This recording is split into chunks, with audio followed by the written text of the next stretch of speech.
Hello दोस्तों, नमस्कार। कल अपन ने रक्त का पार्ट नंबर 10 पढ़ा था, जिसमें रक्त का इंट्रोडक्शन और आरबीसी के बारे में पढ़ चुके थे।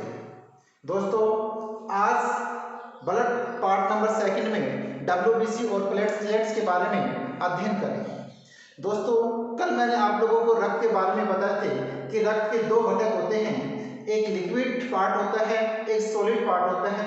लिक्विड पार्ट के बारे में मैंने आप लोगों को बता दिया था प्लाज्मा के बारे में, और आज अपन सॉलिड पार्ट भी कल भी पढ़ा था अपन ने, जिसमें आरबीसी पढ़ चुके थे। और अब स्टार्ट करने जा रहे हैं सेकंड पार्ट में डब्ल्यूबीसी। दोस्तों, डब्ल्यूबीसी जिसकी फुल फॉर्म होती है white blood cells, white blood cells, श्वेत रुधिर कणिका, श्वेत रुधिर कणिका। दोस्तों, डब्ल्यूबीसी की खोज विलियम एडिसन नामक वैज्ञानिक द्वारा की गई है। डब्ल्यूबीसी की खोज विलियम एडिसन नामक वैज्ञानिक द्वारा की गई। दोस्तों, बहुत बार कंपटीशन में क्वेश्चन पूछा गया है कि डब्ल्यूबीसी की खोज किसके द्वारा की गई है, तो डब्ल्यूबीसी की खोज विलियम एडिसन नामक वैज्ञानिक द्वारा की गई है। दोस्तों, डब्ल्यूबीसी को ल्यूकोसाइट कहते हैं, ल्यूकोसाइट्स कहते हैं। दोस्तों, यहां ल्यूको का अर्थ होता है सफेद, साइट्स कोशिका, सफेद कोशिका। और दोस्तों, सफेद कोशिका कौन सी होती है रक्त के अपने पास में? डब्ल्यूबीसी होती है। दोस्तों, कल अपन ने आरबीसी के बारे में पढ़ा, तब मैंने आप लोगों को बताया कि आरबीसी का जो निर्माण जो होता है वो अस्थि मज्जा में होता है। दोस्तों, उसी प्रकार से डब्ल्यूबीसी का निर्माण भी किसमें होता है? अस्थि मज्जा में होता है। डब्ल्यूबीसी का निर्माण अस्थि मज्जा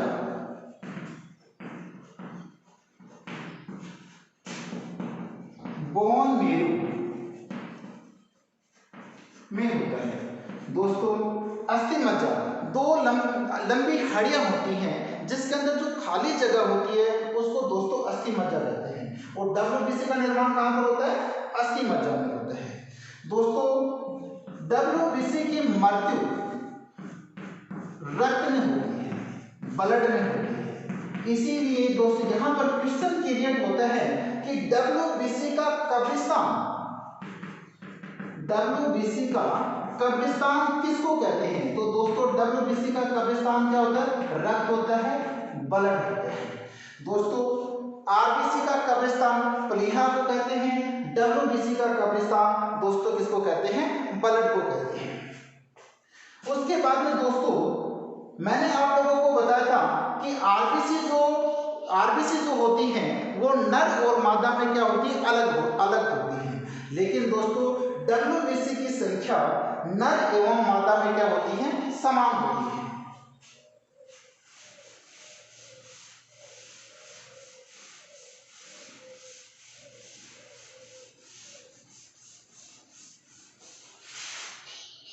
दोस्तों, मेल और फीमेल, नर और मादा, दोनों में दोस्तों डब्ल्यूबीसी इक्वल होती है। दोस्तों, आरबीसी की जो संख्या है वो मिलियन में होती है, और डब्ल्यूबीसी की संख्या है वो किसमें होती है? 1000 में होती है। तो दोस्तों, डब्ल्यूबीसी की संख्या 8000 से 10,000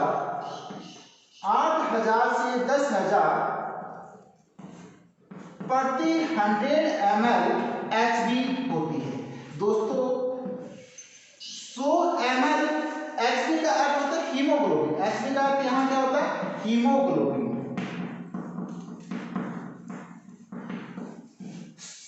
सो ml हीमोग्लोबिन में नर एवं मादा दोनों में WBC की संख्या है वो 8000 से 10000 होती है।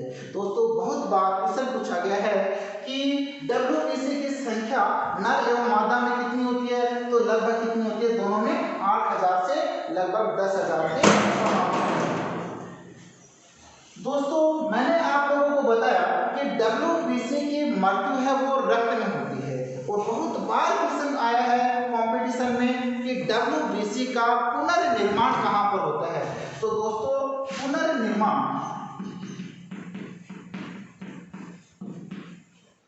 रक्त में होता है। WBC का पुनर्निर्माण किसमें होता है, रक्त में होता है। जहां मृत्यु होती है वहीं क्या होते हैं, पुनर्निर्माण होता है। और दोस्तों मैंने बताया मृत्यु कहाँ पर होती है, तो मृत्यु ब्लड में होती है। और क्वेश्चन आया हुआ है कंपटीशन एग्जाम में कि WBC का कब्रिस्तान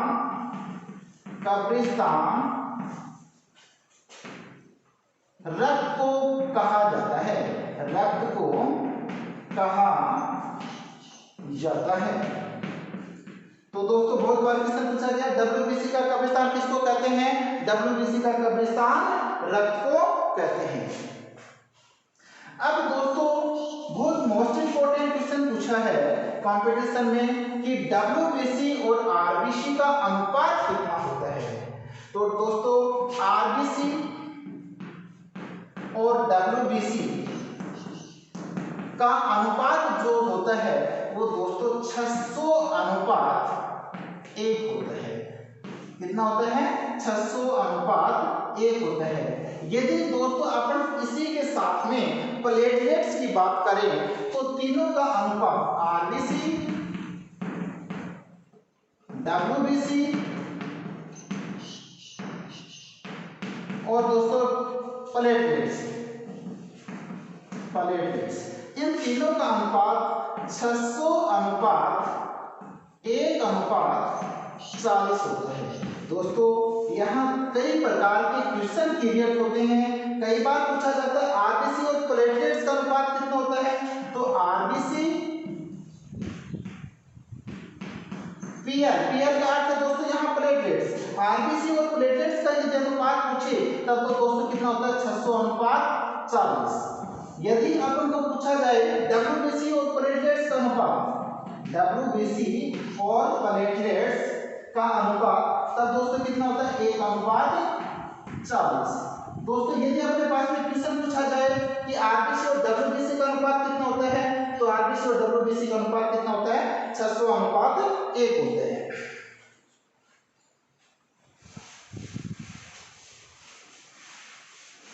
उसके बाद में दोस्तों नेक्स्ट आता है कि WBC की मात्रा रक्त में कम होती है या दोस्तों ज्यादा होती है। तो मैंने आप लोगों को बताया था कि सबसे अधिक तो क्या पाई जाती है, रक्त में सबसे अधिक मात्रा तो किसकी पाई जाती है, RBC की पाई जाती है। सबसे अधिक मात्रा तो किसकी पाई जाती है, RBC की पाई जाती है। और उसके बाद में दोस्तों मैंने आप लोगों को बताया था उसके बाद में किसकी पाई जाती है, प्लेटलेट्स की। और उसके बाद में दोस्तों किसकी पाई जाती है, WBC की मात्रा पाई जाती है। तो यहाँ WBC की मात्रा रक्त में सबसे कम होती है। WBC की मात्रा रक्त में सबसे कम होती है, सबसे कम होती है।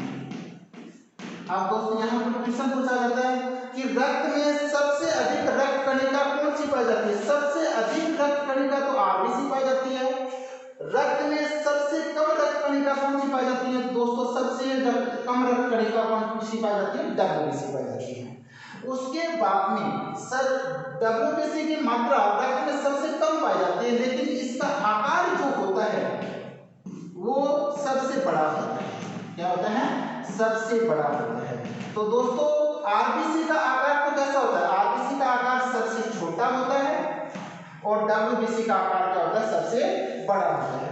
तो दोस्तों यहाँ अपने पास में कई बार क्वेश्चन पूछे गए हैं कि आरबीसी का आकार कैसा होता है। सभी रक्त कणिकाओं से आरबीसी, डब्ल्यूबीसी, प्लेटलेट तीनों की यदि बात करें तो आरबीसी का आकार है वो क्या होता है, सबसे छोटा होता है, और डब्ल्यूबीसी का आकार दोस्तों क्या होता है, सबसे बड़ा होता है।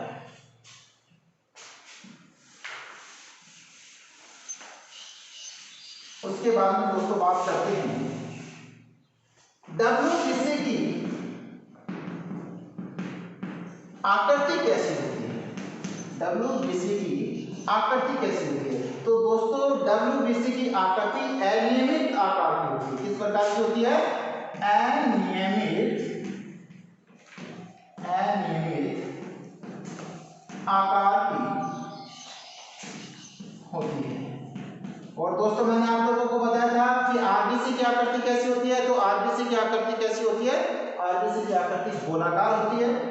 आरबीसी की आकृति गोलाकार, और दोस्तों डब्ल्यूबीसी की आकृति है अनियमित आकार की। अनियमित आकार की मतलब क्या है, निश्चित आकार नहीं होता, या कई बार पूछा जाता है तो उसमें दिया जाता है अमीबा जैसी।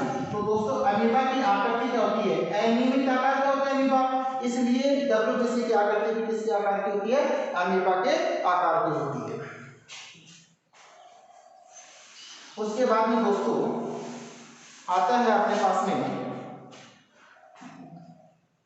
डब्ल्यूबीसी की कोशिकाओं में, डब्ल्यूबीसी की कोशिकाओं में, डब्ल्यूबीसी की कोशिकाओं में केंद्रक पाया जाता है। डब्ल्यूबीसी की कोशिकाओं में क्या पाया जाता है, केंद्रक पाया जाता है। और दोस्तों कल अपन ने डिस्कस किया था आरबीसी के बारे में, तो आरबीसी की कोशिकाओं में केंद्रक क्या होता है, अनुपस्थित होता है। डब्ल्यूबीसी की कोशिकाओं में केंद्रक क्या होता है, उपस्थित होता है। और दोस्तों आरबीसी की कोशिकाओं में केंद्रक अनुपस्थित होता है, लेकिन अपवाद बताया था आप लोगों को कि ऊंट और लामा जो है उसकी जो रक्त है उसकी आरबीसी के अंदर क्या पाया जाता है, केंद्रक पाया जाता है। लेकिन यहाँ अपन पढ़ रहे हैं डब्ल्यूबीसी, तो दोस्तों डब्ल्यूबीसी की कोशिका में केंद्रक पाया जाता है। उसके बाद में दोस्तों नेक्स्ट आरबीसी का कार्य, डब्ल्यूबीसी का कार्य। दोस्तों डब्ल्यूबीसी रोगों से लड़ने की क्षमता तैयार करती है। डब्ल्यूबीसी का मुख्य कार्य क्या होती है, रोगों से लड़ने की क्षमता तैयार करना, रोगों से लड़ने की क्षमता तैयार करना।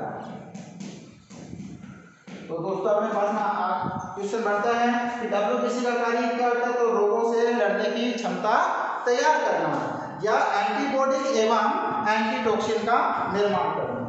एंटीबॉडीज एवं एंटीटॉक्सिन का निर्माण करना। उसके बाद में दोस्तों यहाँ डब्ल्यूबीसी जो होती है वो 5 प्रकार की होती है। डब्ल्यूबीसी कितने प्रकार की होती है दोस्तों, 5 प्रकार की होती है, जिनके अलग अलग कार्य होते हैं। तो अपन पढ़ेंगे डब्ल्यूबीसी के प्रकार। डब्ल्यूबीसी के प्रकार, तो दोस्तों डब्ल्यूबीसी कितने प्रकार की होती है, डब्ल्यूबीसी 5 प्रकार की होती है। बेसोफिल, पहली है बेसोफिल, दूसरी है दोस्तों न्यूट्रोफिल, तीसरी है दोस्तों इयोसिनोफिल,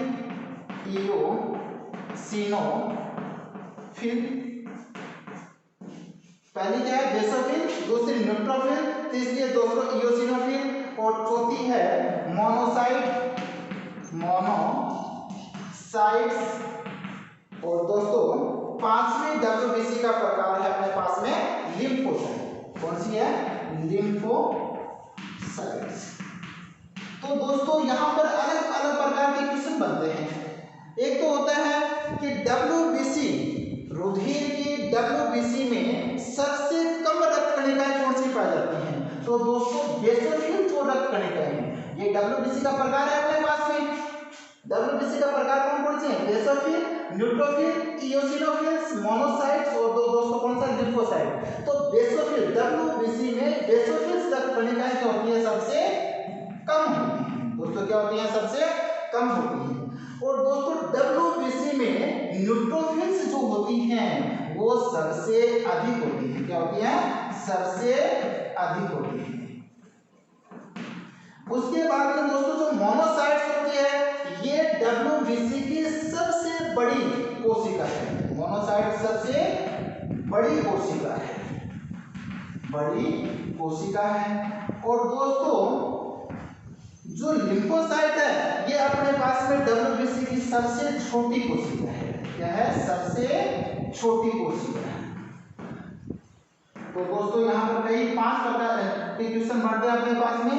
जो बेसोफिल्स, WBC में बेसोफिल्स की मात्रा सबसे कम होती है, WBC में न्यूट्रोफिल्स रक्त कणिकाओं की मात्रा सबसे अधिक होती है।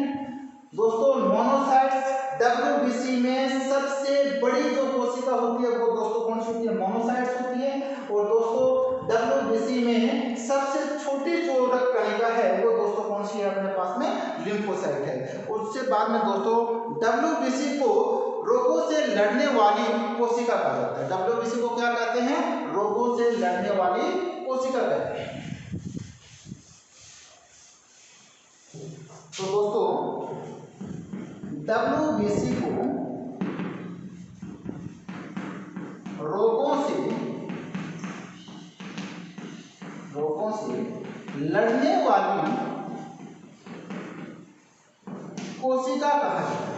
लड़ने वाली कोशिका कहा जाता है। दोस्तों इसी प्रकार से बहुत बार क्वेश्चन पूछा गया है कि हमारे शरीर में शैलिक कोशिका के नाम से, रक्त की शैलिक कोशिका के नाम से किस रक्त कणिका को जाना जाता है? तो दोस्तों WBC को जाना जाता है। इसी कारण से WBC को शैलिक कोशिका,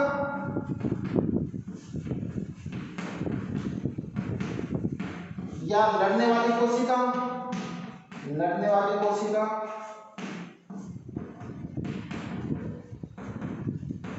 बॉडीगार्ड कोशिका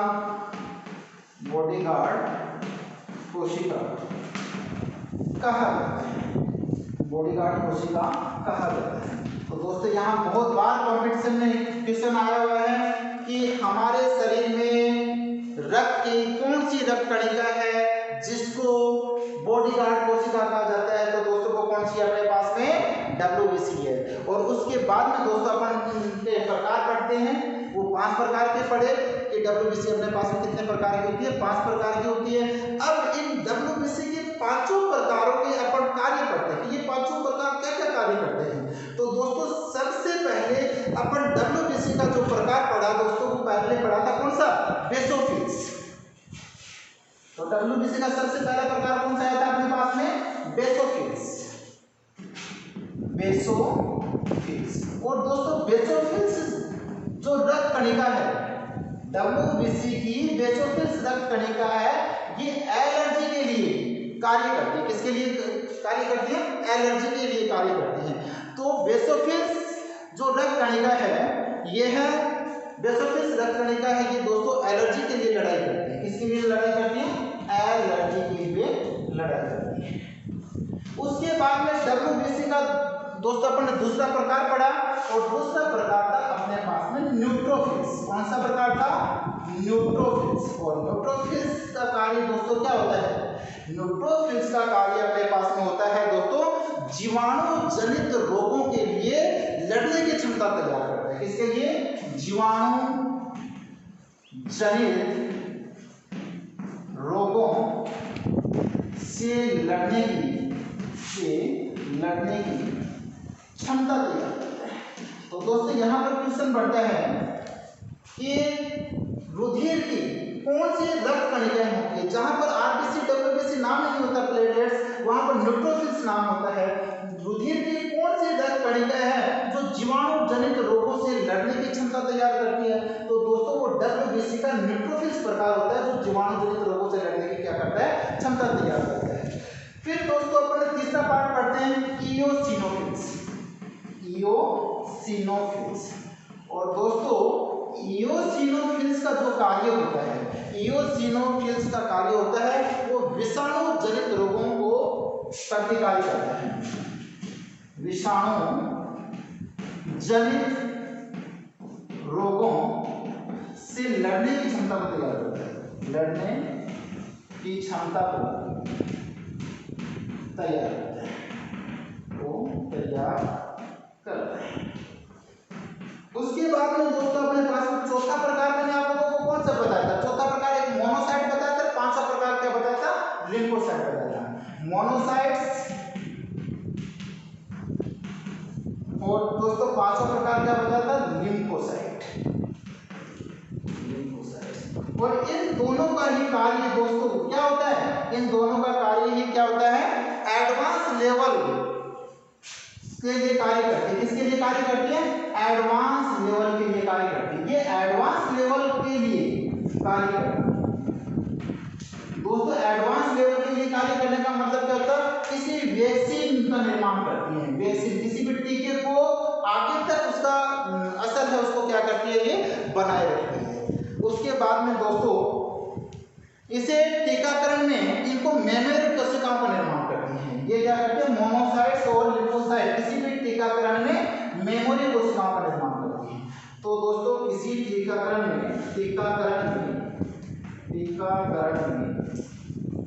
मेमोरी सेल्स का फॉर्मेशन करती है, सेल्स का निर्माण करती है। तो दोस्तों हमारे पास में WBC के 5 प्रकार थे। बेसोफिल्स जो एलर्जी के लिए कार्य करती है, न्यूट्रोफिल्स जीवाणुजनित रोगों से लड़ने की क्षमता तैयार करती है, इओसिनोफिल्स WBC की इओसिनोफिल्स कोशिकाएं होती है वो विषाणु जनित रोगों से लड़ने की क्षमता को तैयार करती है। मोनोसाइट और लिम्फोसाइट दोस्तों ये टीकाकरण में मेमोरी वैक्सीन सेल्स का निर्माण करती हैं। उसके बाद में दोस्तों अपन पढ़ते हैं WBC की बीमारियां।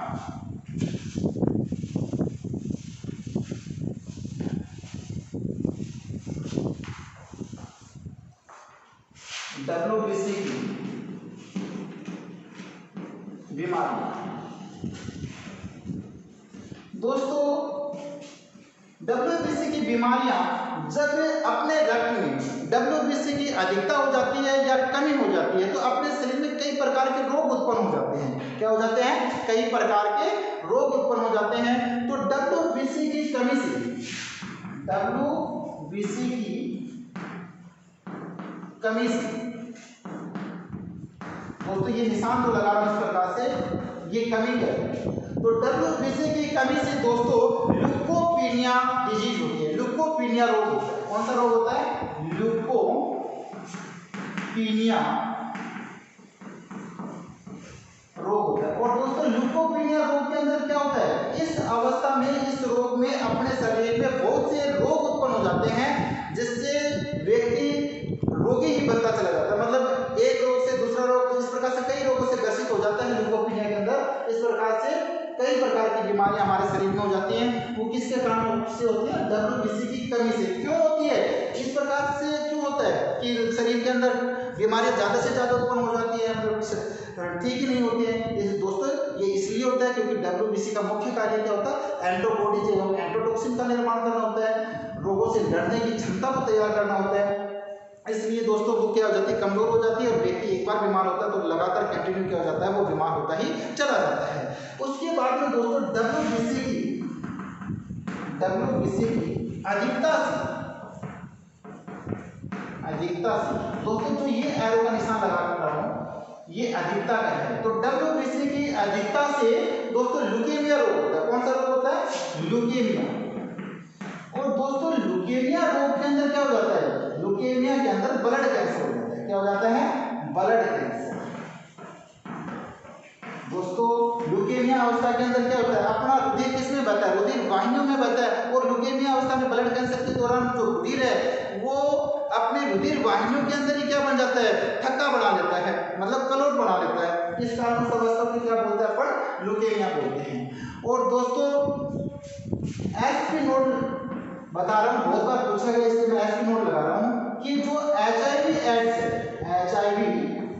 है इसमें दोस्तों WBC की संख्या, HIV एड्स है इसमें WBC की संख्या घट जाती है, बहुत कम हो जाती है। तो HIV एड्स में WBC की संख्या घट जाती है। दोस्तों ये क्वेश्चन आया हुआ क्वेश्चन है कि WBC की संख्या किस रोग के अंदर घट जाती है, वहां पर मतलब 4 ऑप्शन होते हैं, तो वहां पर ऑप्शन था HIV एड्स। तो दोस्तों HIV एड्स के अंदर WBC की संख्या क्या हो जाती है, घट जाती है। क्या हो जाती है दोस्तों, घट जाती है। तो ये था अपना WBC का प्रकार। और दोस्तों उसके बाद में नेक्स्ट वीडियो के अंदर अपन पढ़ेंगे प्लेटलेट्स, जिसको अपन क्या बोलते हैं, डिंबाणु बोलते हैं। और ये दोस्तों अपन नेक्स्ट वीडियो के अंदर पढ़ेंगे। कोई भी डाउट होता है आप लोग कमेंट और शेयर के साथ में हमें बता भी सकते हैं। और दोस्तों इस टॉपिक के जो ब्लड टॉपिक है इसका आप लोगों को यदि रिटर्न नोट्स चाहिए होते हैं तो हमारे व्हाट्सएप नंबर पर आप लोग संपर्क करें। व्हाट्सएप नंबर है हमारे दोस्तों 8696176681।